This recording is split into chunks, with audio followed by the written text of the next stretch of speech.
მოგესალმებით, თქვენ უსმენთ გადაცემას მაესტროს ანატომია, მე მის წამყვანი ვარ თავთა კოპლატაძე, თქვენ გვისმენთ ტალღაზე FM 94.7. დღეს ძალიან საინტერესო თემაზე ვისაუბრებთ, ეს არის სტრესის ფოთვა და ცხოვრების წესი 21 საუკუნეში, როცა ტვინი გადაღლილია. ამ თემებზე გვესაუბრება ჩემი სტუმარი, ექიმი ფსიქიატრი, თბილისის სახელმწიფო სამედიცინო უნივერსიტეტის დოქტორანტი ხატია სულაბერიძე. მოგესალმები, ხატია. გამარჯობა თამთა, დიდი მადლობა მოწვევისთვის.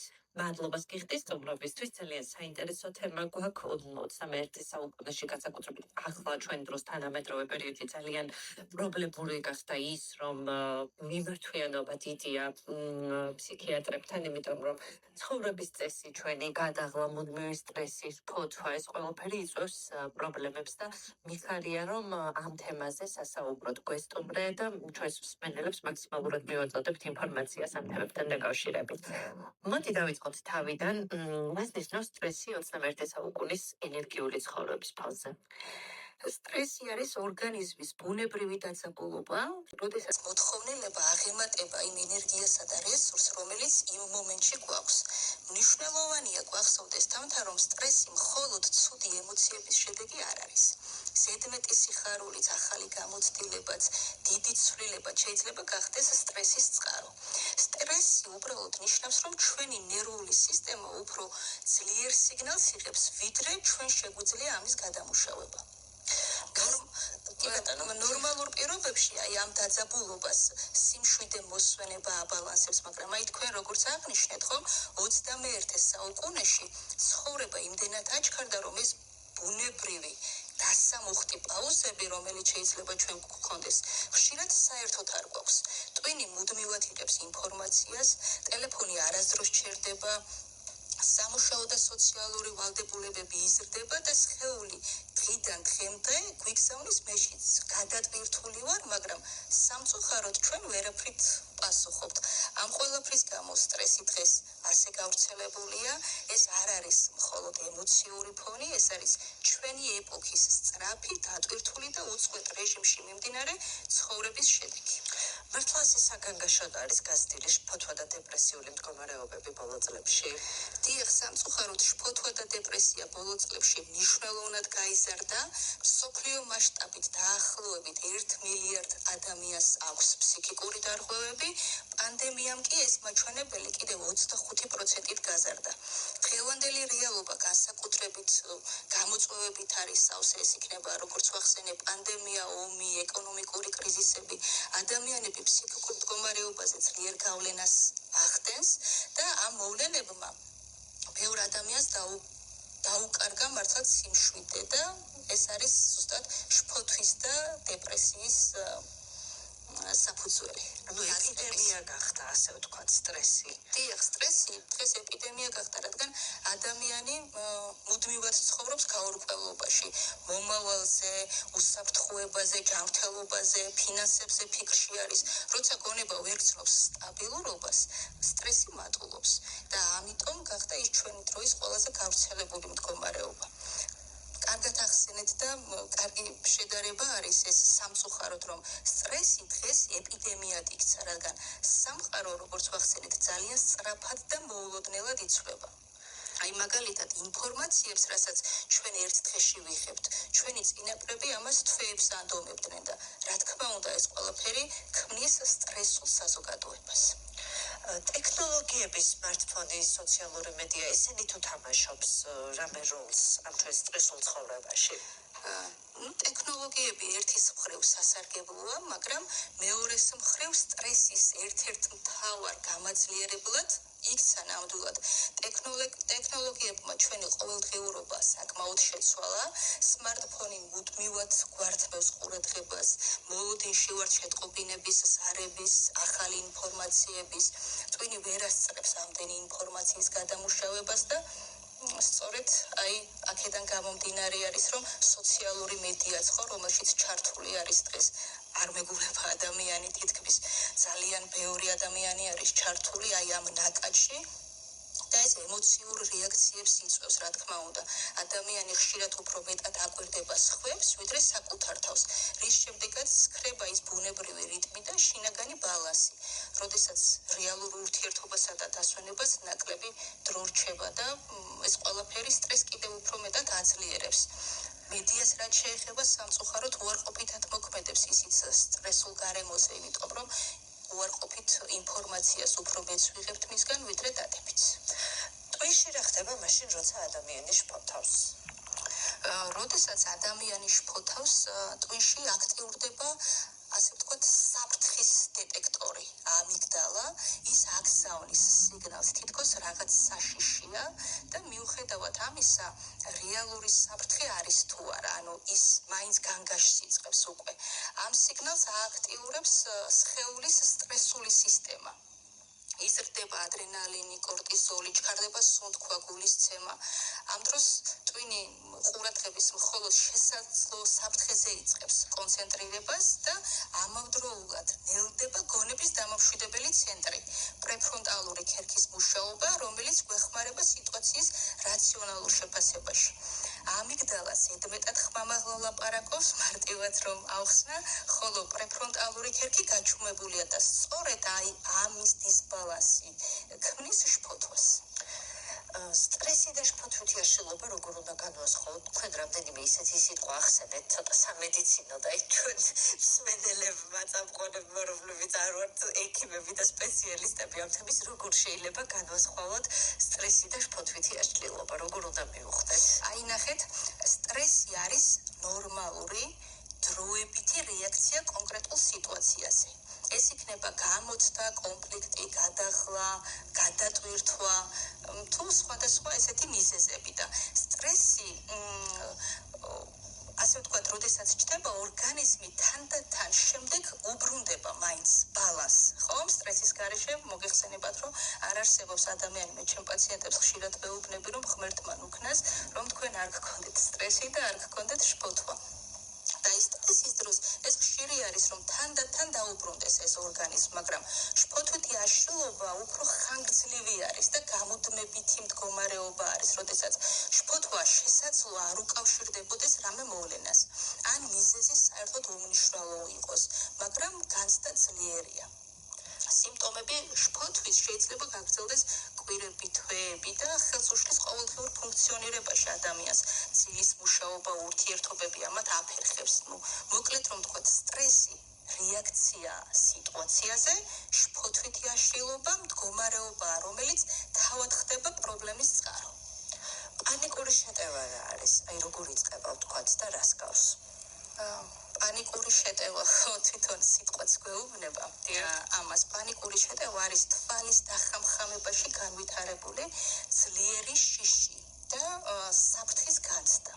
როცა ადამიანს გონია, რომ რაღაც ძალიან ცუდი ხდება, მიუხედავად იმისა, როგორც ვახსენე, რეალური საფრთხე ამის არსებობს თუ არ არსებობს. შეტევა იწყება უეცრად, გულისცემის აჩქარებით, სუნთქვის გახშირებით, თავბრუსხვევით, სისუსტე, კანკალი, შეიძლება იყოს ოფლიანობაც, წაქცევის სიმპტომები აქვს, თითქოს გული მისდით, ჰაერის უკმარისობა. ხშირად ამას ერწყმის ხოლმე შინაგანი სიგნალი, რომ მურჩა მე ახლა რაღაც დამემართება. რაც კიდევ უფრო მეტად ამძაფრებს აი ამ ყველაფერს და ასევე ხშირად ვეუბნები ხოლმე ჩემ პაციენტებს, რომ აი პანიკური შეტევის დროს ძალიან მნიშვნელოვანი არის ის, რომ აი იწყება, ნახეთ, დაიწყო პანიკური შეტევა, მოძდებს შიში და მერე ადამიანებს ეწყებათ ამ შიშის შიში, ანუ შფოთვის შფოთვა. როდესაც მოვა ეს შეტევა, ჩვენ თუ შევეცდებით იმას, რომ ეს როგორც თოვლის გუნდა, მაშინათვე გავანეიტრალოთ, იქვე გავაქროთ და ეს მწვერვალიდან დაგორებულ თოვლის გუნდას მოგეხსენებათ, როგორ კიდევ სვავდება და ემატება, ხომ? აი ესე არის პანიკური შეტევაც. პანიკური შეტევა გავს სხეულის საგანგებო განგაშის სისტემას, გადაჭარბებულ აქტივაციას, იქ სადაც რეალური საფრთხე არ არის, მაგრამ ტვინი ამას ახიქვავს, რომ საფრთხეა. და სხვათა შორის ძალიან დიდი მნიშვნელობა აქვს პანიკური აშლილობის დროს. ხშირად მოდიან ადამიანები, სადაც დაემართათ ეს პანიკური შეტევა, მერე იქ ყოფნას, იქ გავლას არიდებენ თავს და ამით რა თქმა უნდა მერე ყოველდღიური ცხოვრება ქვეითდება. შეიძლება რომ ისე გქონდეს ან ეს შფოთვითიაშილობა გასაგებია პანიკური შეტევა უბრალოდ გასაგებია რომ გაამძიმედ გამოვლინდება უცებ იწყება და შფოთვა შეიძლება ისე გქონდეს რომ ვერ ხვდებოდე რომ შფოთავ რაღაცაზე დიახ შესაძლებელია ხშირად შფოთვა სხეულებრივი სიმპტომით ვლინდება და არა აშკარა ნერვიულობით ადამიანი ამას სტრესს გადახვას ფიზიკურ პრობლემებს აბრალებს აი მაგალითად შფოთავს და ამბობს რომ იცი რა ხო გუშინ კარგად არ მეძინა რაღაც ან ნაბახუსზე ვარ ან ასე შემდეგ ხო მაგრამ აი ნახეთ იწყება შფოთვა და არის მთელი რიგი მოვლენები გულის ფრიალი ქოშინი კუჭნაწლავის პრობლემები კანკალი დაცაბული კუნთები უცილობა სწორედ აი ეს არის რომ ადამიანი ფიქრობს რომ აი რაღაც ჭირს და ამიტომაც არის რომ მიდიან სხვადასხვა პროფილის ექიმებთან და მერე ბოლოს მოდიან ხოლმე ჩვენთან ანუ შფოთვა ხშირად შენიღბულად ფიზიკური ნიშნებით მიდის და სწორედ ამიტომაც ბევრს არ აქვს იმის შეგრძნება რომ ეს შფოთვა არის და მერე ჩემი კოლეგები ექიმები სხვადასხვა დარგის პროფესიონალები ვინც უკვე ჩვენთან ფსიქიატრებთან ამისამართებენ ამ ადამიანებს ნელ-ნელა აპარებენ რომ თქვენ ფსიქიატრთან უნდა მიხვიდეთ ფსიქოლოგთან უნდა მიხვიდეთ იმიტომ რომ განმიუღებლობა ანუ არ შეიძლება აქ ესე დავყოთ რომ მიუღებლობის გამო არა უბრალოდ ისინი ვერ ხვდებიან აი ამის არს რაღაცა გავრცელებული სტერეოტიპების გამო ხდება ეს ყველაფერი შეგვიძლია ამაზე მოგვიანებით ვისაუბროთ. ესე იგი მაინტერესებს მოზრდილებში რა სიმპტომებით გამოიხატება ბავშვებში რა ნიშნებით ეს შფოთვის საკითხები რომ ავუწუროთ. მოზრდილებში შფოთვა გამოიხატება მუდმივი დაძაბულობით და უშედეგო ფიქრით გულის ფრიალით, ქოშინით, თავბრუსხვევით, კუნთების დაჭიმულობით, ეს შეიძლება იყოს კისრის ტკივილი, წელის ტკივილიც, უცილობა, გადაღლა, ყველაფერზე ფიქრი ერთბაშად, ხო? ბავშვებში კი სიმპტომები უფრო ქცევითი არის. რომ როდესაც შფოთავენ ბავშვები ისინი დიდებივით ამას ვერ გადმოცემენ და ეს გამოხატული არის რომ ხშირად იტკიებენ მუცელს ან იმიზესებენ თავის ტკივილს აღარ მიდიან სკოლაში ბაღში ეშინიათ უჭირთ ძილი ტოვებენ საწოლს უფრო ჩუმებიან პირიქით აღზნებულები და აფორიაქებულები ხდებიან ხო უჭირთ კონცენტრაცია მარტივად რაღაცების გადალახვა, ეშინიათ ახალი სიტუაციების, ახალი ადამიანების შეცდომების დაშვება. მოკლედ, მოზრდილებში შფოთვა უფრო ფიქრებითა და სხეულობრივი სიმპტომებით გამოვლინდება, ბავშვებში უფრო ქცევის ცვლილებები არის გამოხატული.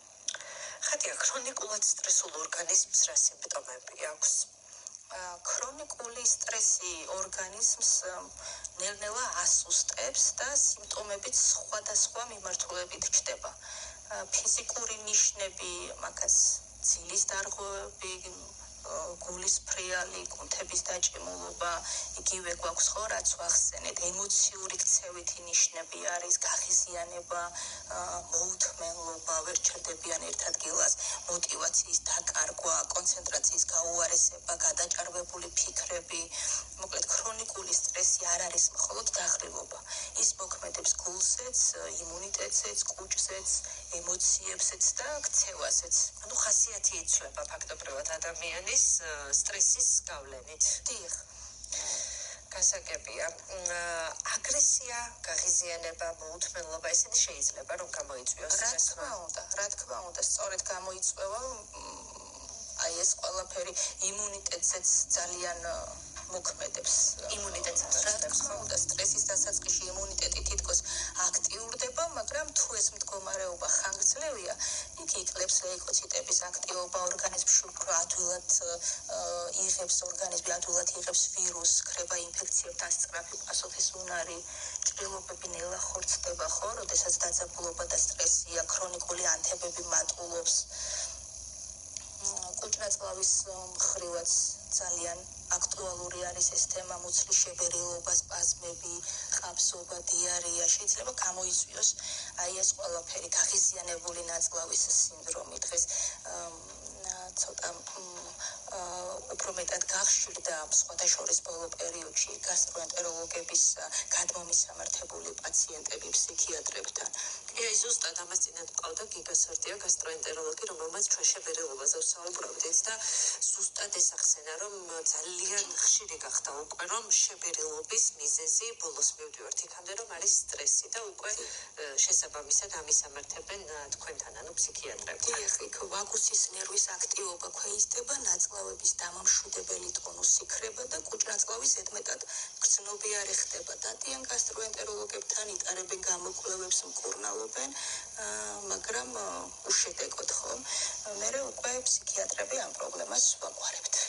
ოჯახურ სტრესზე რა სიტყვით ხათი, აი როგორ ფიქრობთ თქვენ, როგორ მოქმედებს მშობლის ემოციური მდგომარეობა ოჯახზე, განსაკუთრებით ბავშვებზე? რა თქმა უნდა, მოქმედებს ბავშვებზე მშობლების სტრესული მდგომარეობა. აქ არ აქვს მნიშვნელობა სიტყვიერად გაუბრაზდება მშობელი შვილს, ამაზე უფრო მეტად ბავშვისთვის დამთქმული არის, როდესაც უყურებს დასტრესილ და თვეში მყოფ მშობელს. ეს უფრო საზიანო არის ბავშვისთვის. ვიდრე რაღაცა სიტყვიერი დასჯა და ასე შემდეგ. ანუ მეტი ჩართულობა. მე ხშირად ვეკითხები ხოლმე, აი ხა ცოტა გადახვევა რომ გავაკეთოთ. ძალიან მნიშვნელოვანი არის ის კულტურა, რომ ოჯახმა ელემენტარული არის, ხომ? ან ერთად ისაუსმოს, ან ივახშმოს, თუ სადილზე ერთად ვერ დაჯდებიან. იქ მამას ცალკე მიაქვს საკვები კომპიუტერთან, დედა შესაძლოა მხოლოდ ყავას მიირთმევდეს და ცალკე იყოს. ბავშვი ცალკე ოთახში იყოს და იქ იცახებდეს რაღაც ასე ვთქვათ, ფასტ-ფუდებს და არაჯანსაღ საკვებს. აი ის იდილია, რაც შეიძლება რომ სადილის დროს, ვახშმის დროს ოჯახმა ერთად ტელეფონის სმარტფონების გარეშე გაატარონ, ისაუბრონ და ელემენტარულად თუნდაც საუბრის გარეშე ერთად იყვნენ. დღეს ძალიან ნაკლები, აი მაინტერესებს და სპეციალურად ძალიან ხშირად ვეკითხები ხოლმე მე მართლა პაციენტებს ამას, რომ აი ოჯახის წევრებთან და მე ჯერ აი გიფიცებით ყველაფერს, არ შემხვედრია ისეთი პაციენტი, რომ ეთქვეს, რომ კი, აი, ვსხდებით და ჩვენ ერთად მივირთმევთ საკვებს, რომ ელემენტარულია ახლა ეს. პირველად ვაკვირდი ამ საკითხს, მნიშვნელოვანია რა თქმა უნდა და მე თვითონაც ჩემ თავზე დავფიქრდი, ესე იგი ვერც ჩვენ ვახერხებთ ამას ოჯახში და უნდა გამოვასწოროთ ეს საკითხი. ახლა მინდა ვკითხო ფილოდაღრილობაზე. აი რატო ვართ ხშირად ისეთი დაღლილები, აი თითქოს არაფერი გაგვიკეთებია, თუმცა ვართ აი საშინლად გადაღლილები, თითქოს შეგრძნება უფრო ძალიან ბევრი ვიშრომეთ, ვიმუშავეთ, სინამდვილეში არაფერი გაგვიკეთებია. ამის მიზეზი რა არის? იმისთვის, რომ დაიხალოს ხელს ყოველთვის არ სჭირდება ფიზიკური შრომა, აი როგორც თქვენ ახსენეთ. ზოგჯერ თქვენი მუშაობს, აი თითქოს მოხლებამდე წყალში არის და დარბის, აი ამ რეჟიმში, გარედან შუმია, მაგრამ შიგნით განუწყვეტლივ ბრძოლა მიმდინარეობს. ვინაიდან ტვინი ყველაზე ენერგომხარჯველი ორგანოა, მისი გადატვირთვა ხშირად უფრო მძიმეა, ვიდრე ფიზიკური შრომა. ფსიქიკური დატვირთვა ფიზიკურადაც გვაკლებს ენერგიას, ხო, როცა ფიქრობ, ნერვიულობ, რაღაცა წვეთ პრობლემას, გეგმავ, იდანაშაულებ თავს, ან რაღაცა სხვადასხვა ემოციის შეკავება ხდება. ტვინი ხარჯავს უკიდურესად დიდ ენერგიას. ეს ფარული გადატვირთვა გარედან არ ჩანს, მაგრამ ძალიან ცუდია, ხო? დილით დაღლილი ვიღვიძებთ, თითქოს ძალიან ესეთი რაღაცა ფიზიკური დატვირთვა გვქონდა და ყველაზე ხშირად ეს არის ტვინის გადაღრილობა, სწორედ აი ამ დაღრის მიზეზი სტრესის გაშფოთვისგან და ღრმა ძილის ნაკლებობაც იწვევს ამას, რა თქმა უნდა, როცა ტვინი მთელი ღამე მუშაობ და დილის ვიღვიძებთ ისე, რომ თითქოს არც გვიძინია. მარტოობა რატომ გვაშიოს? აი, მაგრამ თან გვხლის ურთიერთობები. ხანდახან არის, რომ მარტოობისაც გვეშინია, მაგრამ თუ რაღაცა სტრესულად ვართ, არც იმის თავი გვაქვს, რომ ბევრი ურთიერთობები გვქონდეს და ახლობლური, ასე ვთქვათ, წრე ან მეგობრები ან რატომ არის ესე, რომ ადამიანზე ვერ ხვდება რა უნდა? ძალიან კარგი კითხვაა თამთა. მარტოობა გვაშინებს, რადგან იქ საკუთარ თავს ხვდებით პირისპირ. ურთიერთობები გვხლის, რადგან იქ საკუთარ თავს ვკარგავთ. ბალანსი კი მაშინ ჩდება, როცა მარტოობაც ჩვენი არჩევანია და ურთიერთობებიც, მაგრამ ეს ადამიანი ბიოლოგიურად არის თვითონ სოციალური არსება და ჩვენ გვჭირდება კავშირები, ხო, პატივისცემა, სითბო, ვინმემ დაგვანახოს, რომ რა კარგები ვართ, როგორი საჭიროები ვართ. აი, როცა მარტო ვართ, თქვენი ამას საფრთხით აღიქოს უკვე და მარტოობა პირდაპირ კავშირშია უკვე გვინდა არ გვინდა გადარჩენის შიშთან. მაგრამ ურთიერთობა ენერგიას მოითხოვს, ხო? ყველა ურთიერთობა ეს იქნება მეგობრობა, ოჯახი, პროფესიული, პირადი ურთიერთობები თუ ასე შემდეგ, ხო? ყველა ურთიერთობა ითხოვს ემოციურ ძალას, საზღვრების დაცვას, განსხვავებას, ფიქრს, რაღაცა სიტყვას, რას ვიტყვით, პასუხისმგებლობას, მარტივად რო ვთქვათ, ხო, ეს ყველაფერი, როდესაც არაჯანსაღი და ზედმეტია, ჩვენი ენერგია ზედმეტად იხარჯება. ამ ორ ძალას შორის თქვენი ვერ პოულობს ბალანს, დიდხანს მარტო ყოფნა შიში და სიცარიელი არის, ბევრი ურთიერთობა, გადატვირთვა და ემოციური დაღლა არის, ხო? ეს ყველაფერი ისე უნდა ვქნათ, რომ ზომიერება დავიცვათ, ამისთვის აი ყველაზე ისეთი მორგებადი სიტყვა არის და მთავარი სიტყვა არის ზომიერება, როცა ადამიანი ზედმეტად უერთდება სხვა ადამიანის ინტერესებს, თავის სიმშვიდეს კარგავს და როცა ზედმეტად შორდება, კავშირი იცვლება და სიცარიელე ჩნდება, ხო? ამ ორ უკიდურესობას შორის არის ის ოქროს წერტილი, სადაც ურთიერთობა შვიდი უნდა იყოს და ადამიანიც ძლიერი უნდა იყოს და აქ არის ასევე მთავარი დეტალი, რასაც პირადი სივრცე ქვია. პირადი სივრცე ნიშნავს დრო, როცა ადამიანი მარტო უნდა იყოს, რაღაცეები, რასაც ახორციელებს პარტნიორისგან დამოუკიდებლად, ეს აუცილებელია, საკუთარი ჰობი, მეგობრები, აზრები, სიჩუმე, შესაძლებელია, რომ ის, ასე ვთქვათ, უფრო ჰარმონიაში იყოს საკუთარ თავთან. და ყველას გისურვებ მე ამ ბალანსის დაცვას, იმიტომ რომ რაც უფრო ძლიერი ხარ საკუთარ თავთან, მით უფრო ჰარმონიული ხარ სხვა ადამიანებთან. როგორ უნდა შევამციროთ სტრესი ყოველდღიურ ცხოვრებაში? აი, როგორ შეიძლება ეს პროფესიონალებს რომ ვუთხრათ პრაქტიკულად რჩევის სახით რომ მივცეთ? ადამიანებს ასე ვთქვათ, როგორც ავტომობილებს, ისევე ჭირდება საზღვავი, ხო? ეს ყურობით, რა თქმა უნდა. დაღლილი ვართ, მაგრამ დასვენებაც აღარ გამოგვდის ხშირად. ამიტომ ვცდილობთ დავსხდეთ, მოვდუნდეთ, რაღაცებზე ვიფიქროთ, მაგრამ ეს არ გამოგვდის. ტვინი გვეუბნება მოდუნდის, სხეული კი მაინც დაძაბულია. აი, დასვენება იწყება სხეულიდან და არა გონებიდან. სუნთქვის ვარჯიშებს ძალიან დიდი მნიშვნელობა აქვს. 3 ღრმა ჩასუნთქვა პლუს 6 წამი ამოსუნთქვა. ამით ტვინი იღებს სიგნალს, რომ ესე იგი მოგეშინია დამშვიდ და ყველაფერი კარგად არის, ხო? 3 ღრმა ჩასუნთქვა და 6 წამის ამოსუნთქვა, დიახ. ამით ყველაფერი ესე იგი კარგად არის, ხო? 5 წუთი მინი დასვენება არის აუცილებელი. სიჩუმე პლუს ნელი მოძრაობა ტვინს გადაჰყავს სტრესიდან პარასიმპათიკურ მოდულში, ხო? ამ დროს უკვე შემოდის, როგორც ჩვენი საუბრის დროს დავიწყეთ, ეკრანი, гаджеტები, smartphone-ები. 5 წუთი რო ყვეჭიროს ტელეფონი. არა, შეიძლება. ნაკი აი ამ 5 წუთის მერე ტვინისთვის მაშინათვე უკვე შემოდის რაღაცა ციფრული ტექნოლოგიები და ჩვენ ვერ ვახერხებთ იმას, რაც აუცილებელია, ხო, სხეულის მოდუნება პირდაპირ კავშირშია ტვინის განტვირთვასთან. და დღეში 10 წუთი ფიზიკური სიჩუმე არის ძალიან მნიშვნელოვანი. ნერვული სისტემა ამით სწავლობს მოდუნებას და შემდეგ ეს პატარა 10 წუთი უკვე ტვინს ასწავლის, როგორ დაბრუნდეს სტრესიდან სიმშვიდეში.